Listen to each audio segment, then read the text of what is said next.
அன்பார்ந்த நேயர்களே, நாம் இன்றைய பதிவில் திருவாய்மொழி அமுதத்தில் மானையை நோக்கி மடவாளை என்று தொடங்கும் பாசுரத்தையும் அதன் விளக்கத்தையும் பார்ப்போம்.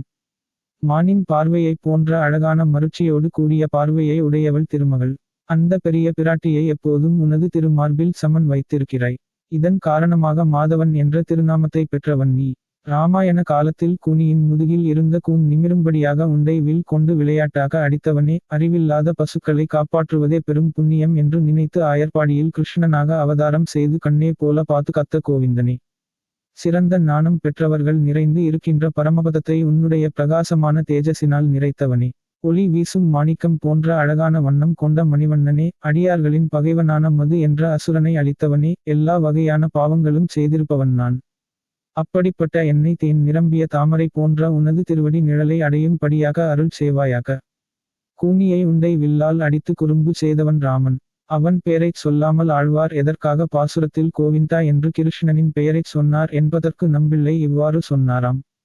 எல்லா உயர்ந்த குணங்களும் கொண்ட ராமன் மந்தரையை துன்புறுத்தினான் என்பதை மனம் ஏற்கவில்லையாம். இது போன்ற குறும்புகள் செய்து பழியேற்றுக் கொள்பவன் கண்ணன் தானே, ஆகவே அவனுடைய கணக்கிலேயே இருக்கட்டும் என்று அந்த பெயரையே போட்டுவிட்டாராம்.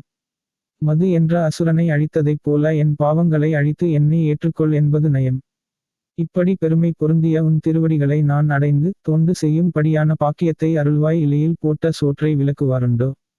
அப்படி எனக்கு அருள் செய்ய வந்த உன்னை விட்டு பயந்து நான் விலகினேன்.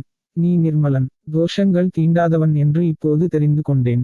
அருள் புரிவாய் கருணைக்கடலே என்று கூறி முடிக்கிறார் ஆழ்வார்.